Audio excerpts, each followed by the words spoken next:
Happy Pride Month. This is the Puerto Podcast, conversation that moves the city forward. I'm your host, Ivo Joel Contrivida, your Palawander. And for this very special episode, dahil nga Pride Month, wala ko ibang maisip yung parang epitome ng Pride legacy ng Puerto Princesa at Palawan. Syempre pa, all the way from the US, ang dami na nitong achievements in terms of dance, nag-movie na rin siya, 'di ba? Walang iba, Sydney Loyola. Thank you so much for having me today, and I am so excited na makapag-usap tayo about Pride Month. Yes. Of course, sa mga hindi po nakakaalam, Sydney Loyola is considered the dance guru po dito sa Palawan. Diba? Kung sayawan din lang, nako, si Wawa yan. Pero may malaking changes na naganap kasi we all know him before as Jay Loyola. And now, he's called Sydney Loyola. Okay, let's start with that. Awa, paano nagsimula itong malaking transformation ng iyong buhay? It started siguro mga 2015. After mamatay ni mami ko, I was on my flight back to San Francisco. And I was like, I have fulfilled everything already for my family, for everything, for career and all. I have explored the world and all that. And I thought they're still missing. I thought being just a gay man is enough for me. Mm-hmm. Pero may kulang pa. So on my flight back, I was still grieving. And I realized, I think I have to do something for myself. I think it's about time to be able to live my authentic self. And then it started there. I contacted my primary care physician. I asked him if he could refer me to someone that would help me know about gender affirmation. Okay. And transitioning. So I had my therapy and everything. Pagkatapos nun, rest is history. I was allowed to, do hormones replacement therapy and everything. So it all followed from that flight from the Philippines to San Francisco. And formally I transitioned in 2017. I started transitioning 2017 until now. I'm still a work in progress. Everything is still a work in progress, but I am in a place where I am so fulfilled in the premise of I'm able to live my authentic self already. Okay. 2015 no? Pero kasi parang marami talaga na surprise. Particularly the people knows you here local. Before ba may ganito na bang, thinking sa'yo na you want to go from this to this? Alam mo, maliit pa ako, alam ko na I'm different. Okay. Alam mo yun, lumali ako different from my cousins, different from my classmates.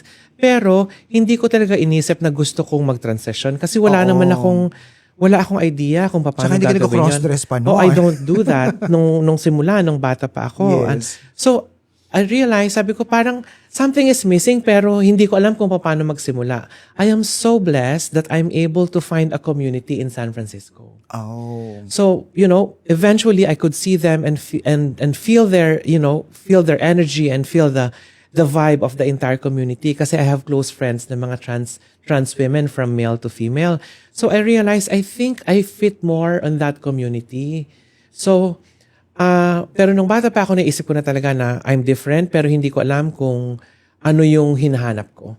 Na-realize ko lang, siguro because of my life experience and everything that I have gone through, I just realized na, I think this is what I'm looking for and this is how I will find my true self. Okay. Meron bang parang, let's say, parang major events or nangyari that lead you to this? Yes, after my mom's passing, parang pakiramdam ko wala na akong ibang responsibility. Kasi pumapasok na to sa isip ko, buhay pa yung nanay ko eh. Okay. I was already thinking about this because I'm in San Francisco dealing with a lot of my trans women friends. So, ang naisip ko pero naisip ko before kung halimbawang magta-transition ako during that time, ang mami ko parang 70 years old na eh. So, it will be hard for her na iisipin niya pa na magta-transition. Baka hindi, alam mo yun, very complicated for her. So parang sabi ko, hindi na muna, i-hold ko na muna. So after niya mamatay, pakiramdam ko, wala na akong responsibility na i-explain ko pa sa mami ko and everything. So I just thought like, I think it's the right time. Kasi parang ang universe ilalagay ka sa places and time where it is right for you. Okay. Your resources will be there. Time and space will be there. Everything will just fall to its place. May mga hurdles, pero at the end of the day, it's flowing naturally because it's aligned according to the alignment of the universe. Yun ang pakiramdam ko. It's mga 2015. Okay. And then, ako napad ko kasi yung movie, pero later on we will discuss that, no? Pero yun na nga, nabanggit mo yung mother mo. Would you think she will approve this? Kung buhay pa siya at in-inform mo siya about this decision? I think she would. I think she will. I would say she will approve this on the premise of the mother's love. Okay. I think kahit naman ang mga magulang natin, lalo pa ang nanay natin, kahit pa ano, sometimes sasabihin nila ayaw nila, pero dahil sa pagmamahal nila sa atin, they will still accept us the way we are. Mm-hmm. Siguro it might take time, pero eventually she will be like somehow proud of what my decision about transitioning to who I'm really am. Okay. Alright. So yung process na punta na tayo sa naging proseso kasi 2015, alam ko kasi, 'di ba, marami tayong mga trans na friends, 'di ba? Unang-una financially, magastos, mahal talaga, 'di ba? Kasi you're undergoing mga surgery, There's something a like lot. that. Ano yung mga step by step na pinagdaanan? Kasi may mga counseling pa, right? Nagsimula ako ng counseling. Okay. It all started kasi dapat mong i-handle tatlong bagay mental, physical, at saka psychological. Yung physical parang last na yan Okay. Kasi parang yung physical parang manifestation mo na lang of your physical self. Exterior na yan Ang pinaka-importante yung basis mo, yung willingness. pinanggalingan. Okay.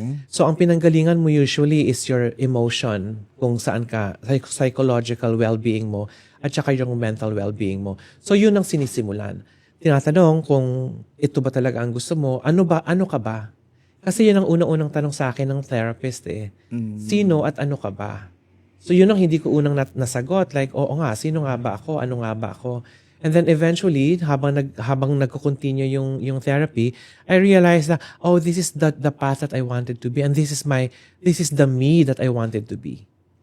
So, mauna mo na yung psychological and mental. And then after that, after mapass mo yung certain period where eventually makiklear ka na, you have checked all the boxes that it's okay for you to move forward.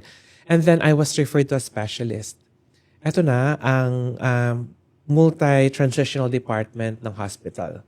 Oh. So after that, pinescribe na ako ng hormones replacement therapy.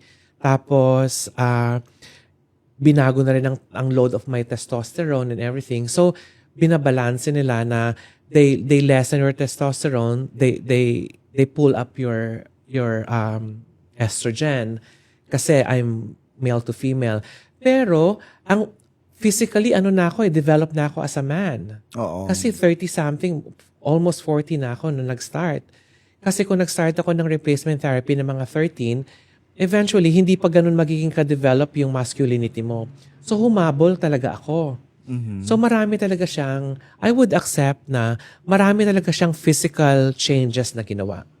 Talagang kinikil ka. Talagang, according to the level where you feel comfortable. Yun ang pinaka-awkward when Jay is leaving and Sydney is coming. Yung middle na yon na nawawala si Jay, pumapasok si Sydney, the most awkward part ng transition ko. Umaga, pagising mo, pagtingin ko sa salamin, gusto ko, oh my God, ang tagal-tagal kong makita yung gusto kong makita. Like I've said, I think if it's time for you, it's your time na mangyayari yung mga bagay. So your resources will just fall to its place.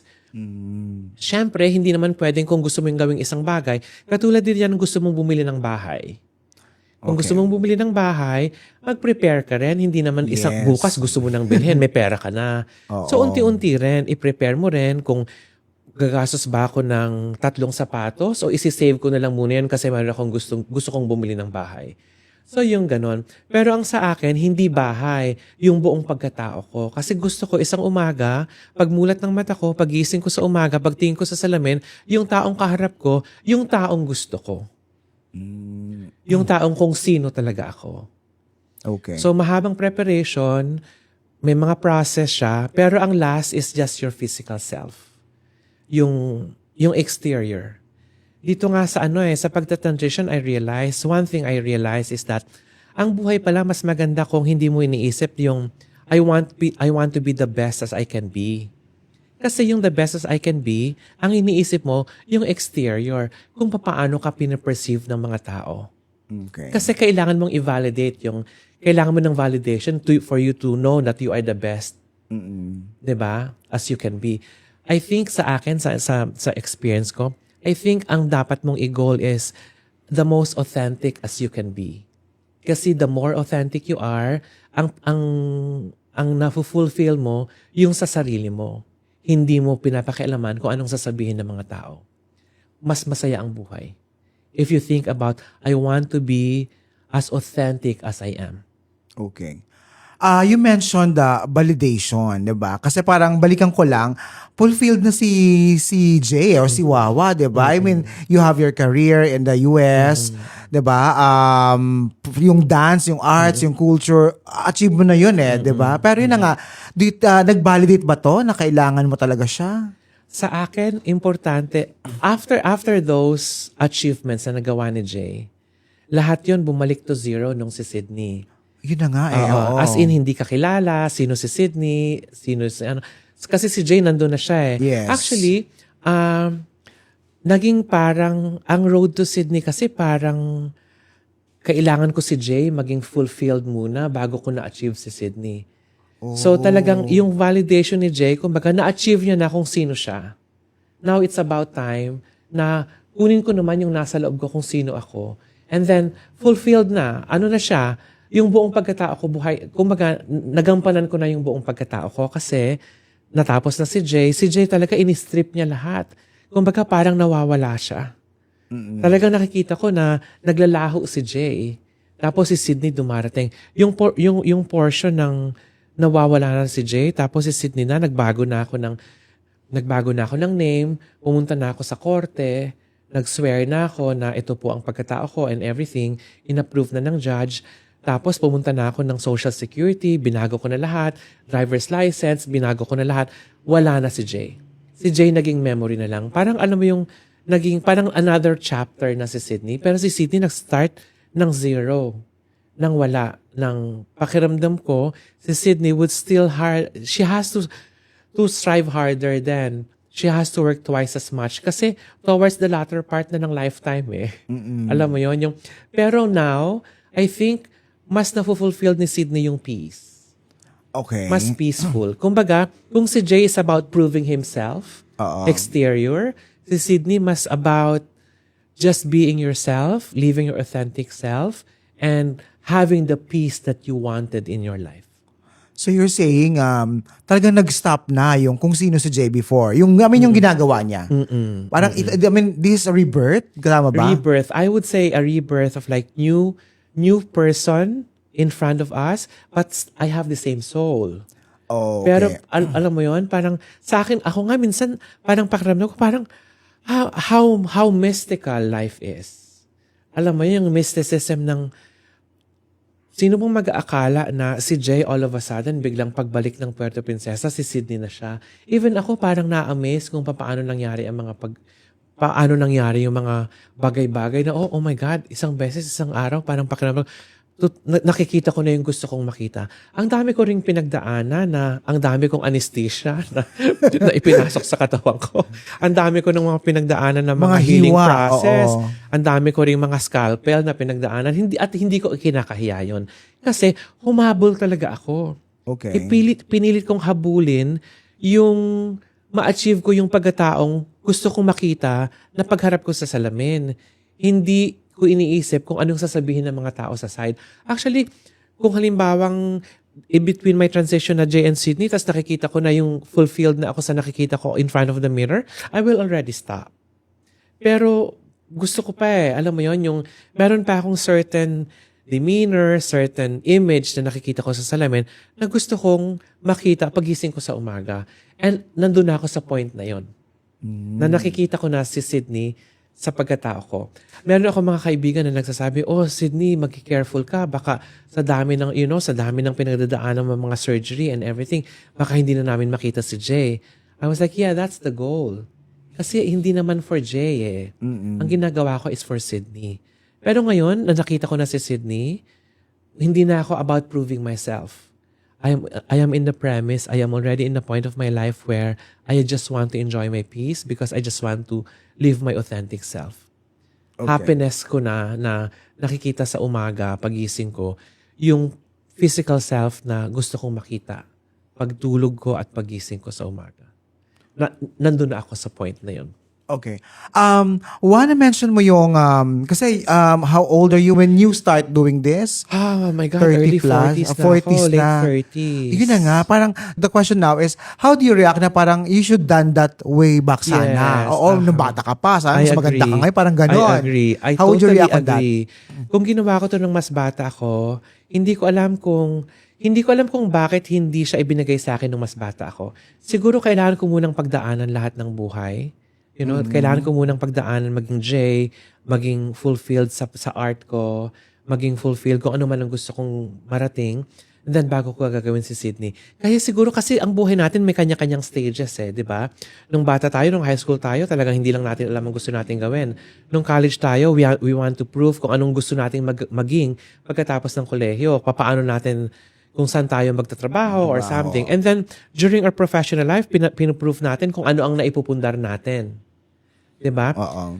And then pagkatapos nun, ang hinahanap natin yung parang okay na tayo, hindi na tayo fulfilled ka na sa lahat ng bagay na ginawa mo, family na, yung ganun klase. I think yung sa akin is, hindi man family, pero yun yung level na okay na, yung peace na lang ang pag-uusapan. Pero I think, hindi natin pwedeng i-push ang mga bagay kung hindi pa nauukol. Kasi sabi nila, di ba, kung hindi ukol, hindi bubukol. Oo. Pero Is that I meant think to be? ang pinaka-importante is that I was able to pass through this life na pass ko yung lahat ng mga trials at saka yung lahat ng challenges. Kasi kumbaga, after nun, nakafocus na ako kay Sydney. Kung paano ko ma-achieve maging Sydney. Hindi ko alam kung nung bata ako, baka nasa ibang field ako or something. That might happen siguro in my next life. Baka mag-transition ako ng mas maaga or something.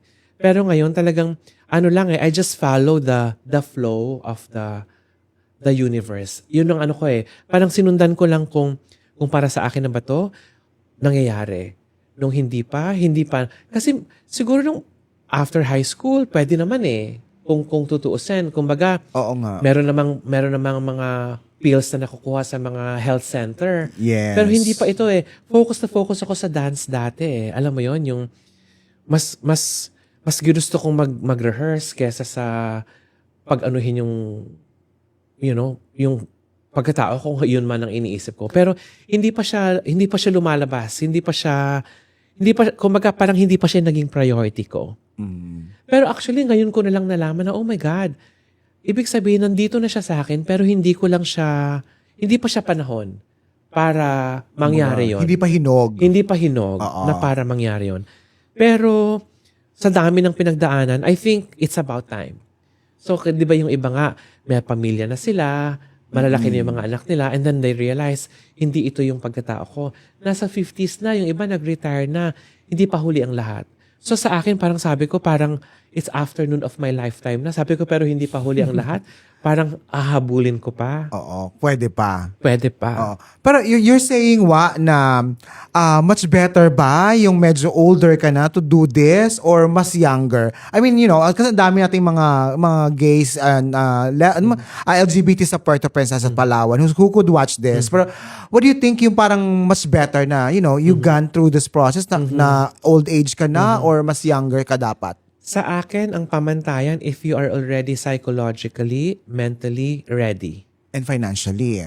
Financially ready. Oo, I think yun ang pamantayan. Kasi sometimes, kung sisimulan mo nang sa simula, tapos hindi ka naman, alam mo, importante yung mag-aral ka muna para, kumbaga, ang career mo, hindi ka tinitingnan kung ano yung itsura mo. Okay. Kumbaga kung ano ang pwede mong i-contribute sa society. Yung skills, O yung oo. skills mo. So, i-hone mo muna yung skill. Pero I think, kung halimbawang 15 years old ka and you're already psychologically and mentally ready, why not?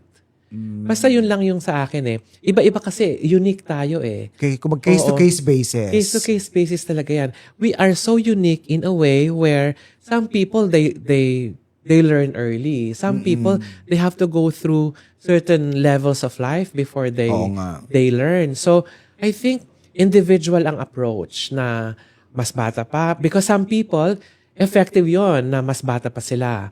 Some people, mas effective because of the circumstances of their lives, hindi effective na mag-start sila ng mas bata. In my case, midlife na. Oo nga eh. Hindi ko nagawa nung bata ako kasi nung bata ako, I am busy with my art, I'm busy with like how to survive and everything. Yun yung focus mo eh. Nung bandang huli, nung lahat na nag-fall back, when everything fell to its place, I think it's about time to think about myself naman. Okay. So, pero pinaka-importante is loving yourself. Yes. Yun ang pinaka-importante. Before lahat, unahin mo muna ang sarili mo. Think of yourself first. Okay. Wala mo ng jowa-jowa. Char. Okay. Punta tayo dun sa, you did na all of that and then you see yourself. Sabi mo nga, nakita mo na sa mirror. Ikaw, initially, ano yung unang reaction mo? Kasi I watched that film dapat ko sa movie yung reaction. Pero sa kwento mo talaga, nung nakita mo ng bago na. Tumutulo ang luha ko, Jo. As in, hindi ko akalain na darating ang panahon na magigising ko ng isang umaga na yung taong gusto kong makikita ko. Oh. Ganon yung realization sa akin na, oh my God, I never thought that I will be in a city, in a space, in a place where one morning I will wake up na eto na yung pagkataong gusto kong makita. Tumulo ang luha ko. In fairness, talagang, oh my God, Lord, salamat. Salamat sa blessings. Salamat sa mga binigay mong pagkakataon, circumstances in my life na nangyari ito. Kasi ang paniniwala ko, lahat tayo bumabangon araw-araw, we find the circumstances that we want sa buhay. Sa akin, ang totoong ilaban sa buhay, yung pagising mo sa umaga, you don't see the circumstances you want, but you make them. Gawin mo. Okay. So sa Make akin it parang, happen. make it happen. So yung isang umaga na nagising ako, nakita ko na yung gusto kong makita, oh my God, salamat. I was able to make things happen.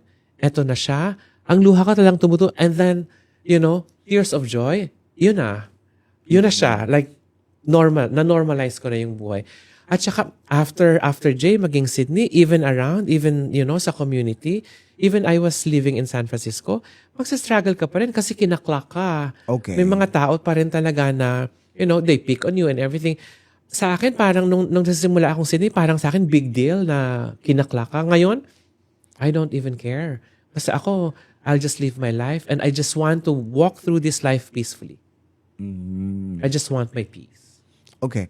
Ano yung parang, asay mo nga, parang tingin ko, the way you said, mas naging stronger yung pure personality mo, particularly ba? Yes. Parang mas naging solid yung base mo. Oo, yun, solid. Mas naging solid ka in making decisions, in going through the everyday challenges of life.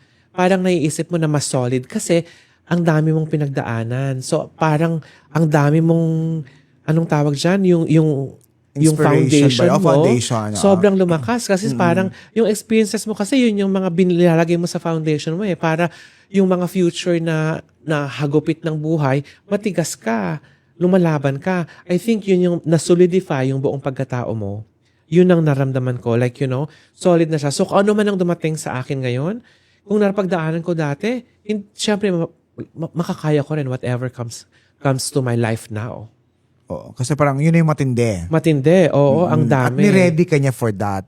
I think importante na may discernment ka rin, na nadidetermine mo kung yung mga bagay ba na nangyayari nito is just a preparation for me, for my next chapter, or ano ba ang dapat kong gawin. Parang kasi parang the things that's happening to you now are signs on how will you deal with things in the future. Oh. Preparation talaga siya. Yes. Okay. Parang training ground na siya. Yes, at saka ang pinaka-importante, live yourself now. Be present. Nakaupo ka, kung ano yung nafe-feel mo ngayon, just acknowledge it. Kasi tomorrow, hindi mo alam kung anong mangyayari. Hindi mo pwedeng sabihin, oh, tomorrow I want to do this. Yeah, gusto mong gawin yan, pero hindi mo alam kung magagawa mo ba bukas. Gawin mo na ngayon. Be present and just be thankful. Always have a life of gratitude. Everything that you do, thank God, thank the universe for giving it to you. Kasi pag mas marami kang gratitude, wala kang grudges. Wala kang time na mag-whine. Kasi, nagpapasalamat ka. So, instead of spending your time whining, gratitude na. You have to be grateful. So, yun yung foundation na sinasabi ko na sa dami ng just be grateful of those challenges. It will make your foundation more solid. So now I would say I'm in a solid ground, but it's not perfect, but I am in a solid ground. Okay. So, pinagtibay talaga siya. Magtitibay ka talaga sa dami, my Kaya God. nga eh. Sa dami ng pagdadaanan mo. At saka hindi siya biro. Yun na nga. Hindi siya biro. Emotionally, may mga times kasi ang hormones mo tumataas, naging mas emotional ka, mga mood swings mo, madaming mga bagay. So you have to be aware. You have to acknowledge that this is just my emotion now. So hindi siya excuse para magmaldita ka or hindi siya. Kasi alam mo alam mo yung pakiramdam. So being aware of what you're feeling is very important. Kasi importante rin yun kung paano ka mag-deal with other people Exactly. 'Di ba? Yun na nga. Yung process, no, the way you discuss this right now, parang, again, hindi talaga siya biro, no? Hindi siya biro. Oo, parang for me rin, parang feeling ko kahit yung older self ko rin magaganon. Kasi nga, yung emotion sa dadaanan mo, right? Sa dami. At Yes. saka, marami ka talagang, hindi lang yung, ang pinaglalabanan mo, hindi yung sarili mo Kasi meron din, kasi, marami ding outside factor. May mga bashers ka rin and everything. And with the social media right now, Oo, di ba? lalo pa, so, I was seated. We were screening the film, no? I was seated here, siguro mga four seats away from me. Meron siyang comment when the film was running. Sabi niya, naku, ang dami sigurong mga surgeries na pinagdaanan ni Sydney, ganyan-ganyan. Sa sarili ko, yes. Marami talaga. Kasi, hindi ko inisip na, ayoko ng mukhang si Jay, tas bidinibatang kang babae. Gusto ko, kung gagawin ko rin lang to, kung gusto kong maging Sydney, gusto kong maging Sydney. Paninindigan ko ang maging Sydney. So gagawin ko ang lahat. I will not leave any stone unturned para ma-achieve ko yun. Yes. Hindi ko talaga papayagan na si Jay ako. Hindi ako si Sydney. Okay. Yung name na Sydney, paano nagsimula yun? Why you choose that? Two things yan. Actually, ang number one is that parang ang Sydney kasi parang Shidona. Shidon. Okay. Parang a person Or from the city the of water. Australia. Oo. From the water. Ano sa akin ng tubig sa buong buhay ko, ang pinaka constant na element na kasama ko sa buhay ko, water. Water talaga. Sa Pilipinas, sa Palawan, tubig ang katabi ko. Sa San Francisco, ganun din. We have the bay. San Francisco Bay. So, yun yung Shidoni. Pero, nung nasa States ako, kararating ko sa States, wala pa akong trabaho. As in, I'm a bum. Alam mo yun? Yung naghanap ka ng trabaho. Kasi pagdating mo sa States, parang zero ka Yung credentials mo sa Pilipinas, wala yun. Yes. You will start from scratch. Nanonood ako ng Alias. Ang main character ng Alias is si Sidney Bristow. Si Sidney Bristow, nung pinapanood ko, sabi ko, Sa ang galing-galing Broadway? naman ng Theater babaeng to? No, it's a TV show. Okay. Sabi ko, ang galing-galing naman ng babaeng to. Minsan si Sidney Bristow, nasa ilalim ng tubig. Minsan nagsuscuba, minsan nagsa-skydive. Alam mo yun, minsan mukha siyang pulis. Minsan, kasi agent siya So, nagbabago-bago siya ng character. Pero, pag always mag-i-end yung episode, nasaan man siya, itinapon man siya sa putikan, ano man ang nangyari sa kanya, nahulog man siya sa kotse, nilunod man siya. At the end of the day, she is always triumphant. At the end of the episode, lagi siyang may win. laging merong little wins. So sabi ko, naku, pa naging babae ako, gusto ko maging katulad ni Sydney.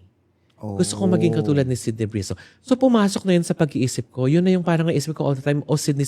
Kaya nung nag-transition ako, I sat down and wrote the names that I wanted to be. Okay. You know, when I was in Bayanihan, ang tinawag na sa akin, Janina. Ay, Janina, yun, sinulat ko rin yun. Janina, Sydney, Stephanie, or whatever names. But at the end of the day, ang naisip ko yung Sydney. Kasi si Sydney Bristow, hindi ko talaga siya makakalimutan kung gaano siya kagaling in the premise of like, ay naku, itong babae ito, kahit saan mo ilagay, talagang laban siya. Kahit saan. Talagang scuba man, ilalim ng tubig, sa taas, whatever. At the end of the day, marami siyang little wins. So, importante yung mga wins na yun. So, si Sydney ang aking inspiration for Sydney. Sa'yo mo two things. Ano yung pangalawa? Number one, yung Shidon, like person from the water. Okay. And then the Sydney, The Sydney, the character. Oo. All right. Okay. Now let's go to the movie. Napanood ko na to, and then you had a special screening here sa Puerto Princesa last year. And hopefully this year mapanood na siya ng mga taga Puerto, di ba? Pero briefly, can you tell us paano nagsimula ito? Kasi you know this is your second movie, right? Pero itong pangalawa, tagang Si ikaw na to. Sydney, Yes. Yung Jay kasi parang i-document lang yung nag-audition kami sa San Francisco Ethnic Festival. Huling sayaw. Sayaw, yeah. Itong si Sydney, it started with, quickly, nag-start siya nung, I am part of a committee sa San Francisco na nag-handle ng Philippine Independence Day celebration. So yung committee na yon, I've worked with them for many years. Tapos nung magda-transition ako, I sat down with them. Ang sabi ko sa kanila, hey, sabi ko ganun, I will be in hiatus in a certain months, mawawala ako. Kaya sabi ko, I'm transitioning. Anong transitioning ang pinagsasabi po? Sabi ko, transitioning from male to female. And they sat down, parang, ha? Halika nga. Anong kaguluhan ito? So it started there. Tapos one of my friends, si Sonia, she videotaped the conversation. So nag-uusap kami, sigurado ka ba na yan ang gusto mong gawin and everything? And explain ko sa kanila, oo, ito ang gusto kong gawin and everything. Pagkatapos nun, they thought that it might be nice to, to document it. Kasi, in the past, when we document a trans person transitioning, we only have photos. Okay. Mga videos lang. Parang before and after. Oo, before and after. Pero ito yung point na nagdidesisyon pa lang ako na gagawin ko ito. So that conversation triggered the entire road to Sydney. Yun nga yung opening video eh. Yes. Yeah. Yun yung naka-video na I don't even know na naka-record pala yun. Tapos yun, pinag-usapan na. Tapos they were able to tap si Direk Benito. Si Direk Benito is based in San Diego. And then from San Diego, Direk Benito flew from San Diego to San Francisco to sit with Jay. And then it all started there. Parang the movie is like how long kinunan? Kasi mula pa transition mo yun eh, di ba? Eventually, ang movie naging 8 years in the making. Wow. Kasi they followed the time when I'm still deciding deciding to transition, up to the time that I transition, and up to the time where biro mo, after Sydney, ang dami pang mga nangyari. I got evicted, I got fired from work, and everything. So, mas lalo. Actually, ang movie parang, ang inisip lang nila, after ko mag-transition, pupunta ako sa tatay ko. Yun lang. Yung ending, pupunta ako sa tatay ko, kakatok ako sa bahay ng tatay ko, and then malalaman natin kung ano ang mangyayari. And that's it. Ang dami pang nangyari before that. Ano ang tawag teleserye. Naging teleserye. Tapos, syempre, after i-film, mag-go through pa yan ng transcribing ng lahat ng sinabi, ng interview. And you even shoot here. Yeah, ang dami pang pinagdaanan. Tapos mag-edit pa and everything. So, mga 8 years. Wow. I believe mga 8 years yung entire process. 2 taon na lang, 1 decade na. Isang dekada, di ba? Oo. Pero, like I've said, I'm still a work in progress. Baka may mangyari pa or something, Oo di nga ba? eh. I can Idagdag na imagine lang. yung hard drive compilation nito. Ang dami. At saka, Sobra. alam mo yung transcription daw ng interviews, makapal na file. Oh my Ang God. 8 taon eh. Oo nga sobra. Tsaka yun, you've been through to a lot of places din na nakita namin sa movie na yan, di ba? So, the movie is making waves abroad. You're joining film Festivals, yeah. I believe yung mga producers are still in the section where the movies is still in the festival circuit. Okay. Nasa lahat pa ginagawa ngayon for festivals.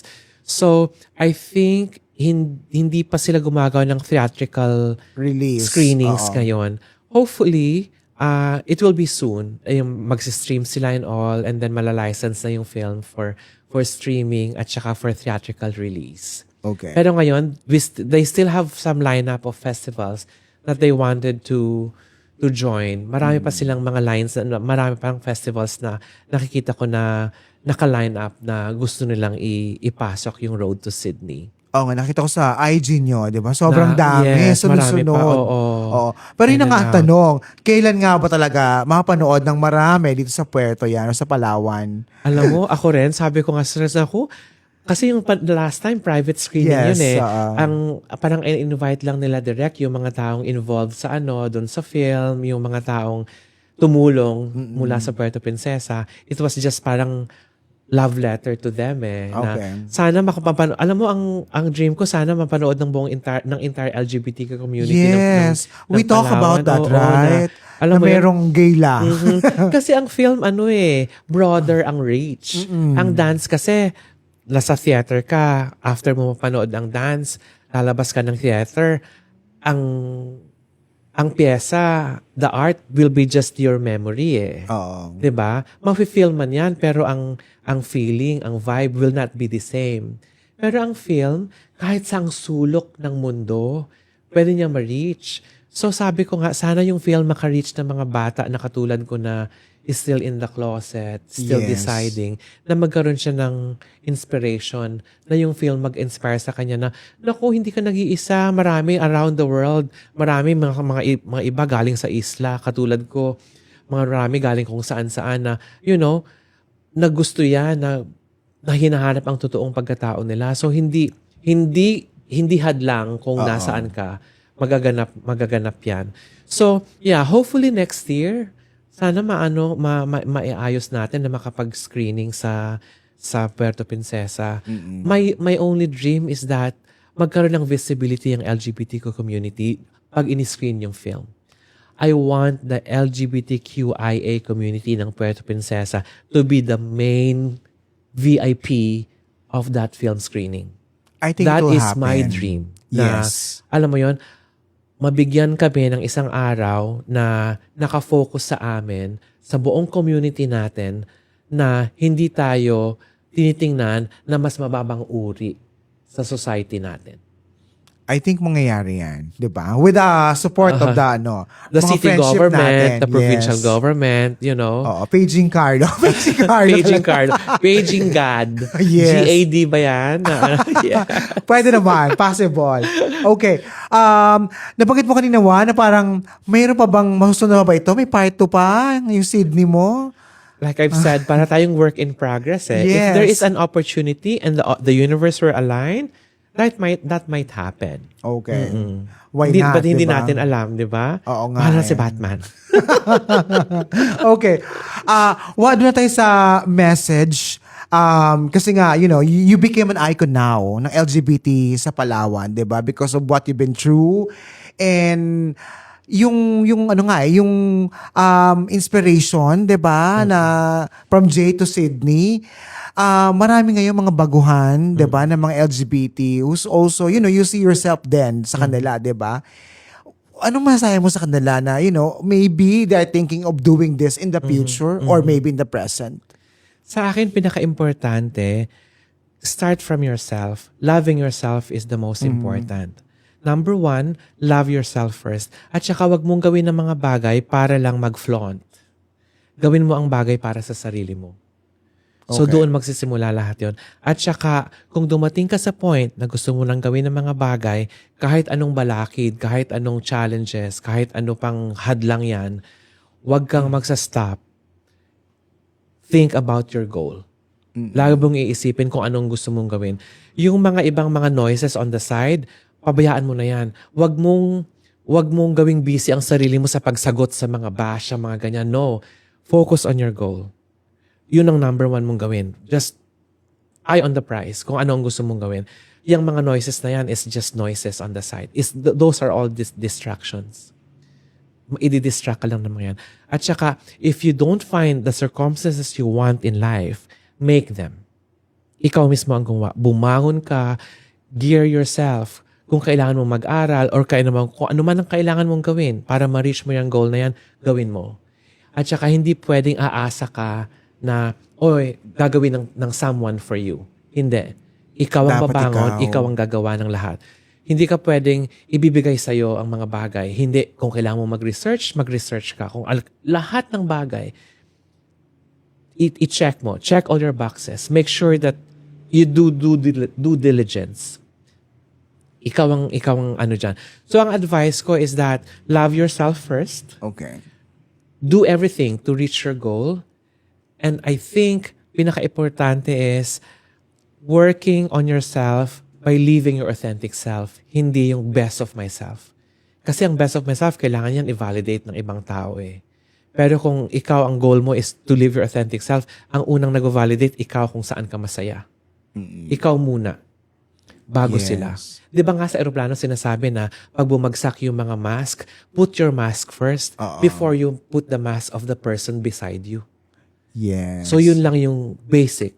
Put your mask first before the person beside you. Unahin muna ang sarili. Sarili mo. Uh-huh. Exactly. Sarili That's a mo. very inspirational Pride Month message, diba? Coming from Sydney Loyola. At saka, Joy, quickly lang, before I end, alam mo, I just hope na dumating tayo sa time where living your authentic self is no longer an act of courage. Okay. Kasi ngayon, living your authentic self is an act of courage. Naku, ang tapang mo. Sana dumating tayo sa time na hindi na tapang ang pinag-uusapan. Normal na. Living your authentic self is just normal, seen by everybody. Yung hindi ka nagpapanggap, gano'n. Oo, at saka hindi mo kailangang patunayan na matapang ako kasi Oo. I was able to live my authentic self. No, it's no longer an act of courage. Sana dumating ang point na we just live normal like any other people, like any other cisgender beings sa mundong to. Kasi ngayon nagsastruggle tayo kasi titingnan tayo as lower level in the society, second class. Sana dumating ang point na pare-pareho lang. At saka yung nagkapa-affect sa social media, right? O, marami yan. Okay. So, yun lang ang chika ko ngayon. That's a very, inspirational for a Pride Month celebration. Why you keep coming sa Puerto now? Ano pa pinagkakabalahan mo ngayon? Ano mga updates? Naniniwala ako sa before natin, hinugin muna natin. Okay. Hinugin ko muna kasi para mo ma-enjoy ang bulaklak, kailangan nakabukadkad na siya. Okay. Hindi mo ma-enjoy ang flower pag nakasarap pa, di ba? Okay. So, yeah, I'm working on something. I'm working on something for Puerto Princesa. Isa rin siya sa gusto kong ibalik sa community. Oh. So, I think this will be the tag ni Sydney naman. Oh. Kung si Jay sa dance, ito naman yung bago kong ginagawa. It's still thinking about my community, pero this will be yung brand or yung image ni Sydney. But when I am ready na Yes, you'll be the first person na pagchichikahin ko. Alam ko na kung sino unahin ko. Wala mo na spoiler. Diba? Wait Pero ba? I'm working on something. Okay. Does it mean you're gonna stay here na for good or what? Most of the time, because it's something that would need my attention, so ibig sabihin, I must spend some time here. So most of the time, you will see me coming in and out of Puerto Princesa. Okay. One last sumasayaw pa rin ba si Sydney? Yes, last dance ni Sydney ay sa San Francisco. We still get invited. I created Haraya Dance Project. Okay. Ang Haraya Dance Project, hindi ito formal dance company. Para siyang isang group sa San Francisco where I have my trans sisters. Kapag may opportunity, hey, sayaw tayo, magtatawagan kami, magre-rehearse kami, and then we will perform. ganun pa rin ang ginagawa namin. Nagda-dance pa rin and everything. So, but it's not a very formal dance company na a dance organization na rigid. Walang rigidness. Like peace lang, peacefully pag-perform kami and all. Yung ganun lang, walang stress. But still, Sydney is still dancing. Okay. So, expect pa rin natin. Yes. Diba? Okay. Uy, thank you so much for having me today, ha? And finally, natuloy na. Oo nga. Ang tagal na schedule natin. Hiya na ako sa'yo. Sabi ko, oh my God, dapat mangyari na ito. Thank you so ito much. na, nag-align na yung universe. Kaya nga eh. Final message as Sydney Loyola now, talking to the people of Palawan in Puerto Princesa. I think ang message ko lang is that love yourself first. Yun ang pinaka-importante. At saka, life is happier if you think that it is better for me to live my authentic self than thinking about, I want to be the best of myself. Because if you think about the best of yourself, you need exterior, like you need the external validation. But if you want to live your authentic self, the validation is coming from you. It's coming from your soul. Wow, very well said. Thank you. Thank you. Jay. Formerly Jay, ngayon FKA, formerly known as Jay Loyola. And now, Sydney Loyola. And hopefully, yung movie soon, mapanood na po natin lahat dito sa Puerto Princesa. Inshallah. We will. Cross fingers for that. Okay. Thank you. God bless. Ayan. For Palawander po, mababasa niyo po aking columns sa Palawan Times. Weekly po lumalabas po aking column dyan. And of course, I'd like to thank the soap basket na ibigyan po natin si Wawa. This is a locally made product. Mga esthetician, ano yan? Mga involved. Sila Kay and Sam. Charcoal detox. Yes. So, ayan. Thank you so much. This is another episode of Puerto Podcast. I'm your host, Ivo Joel Contrevida, and this is the conversation that moves the city forward. Happy Pride Month! Happy Pride!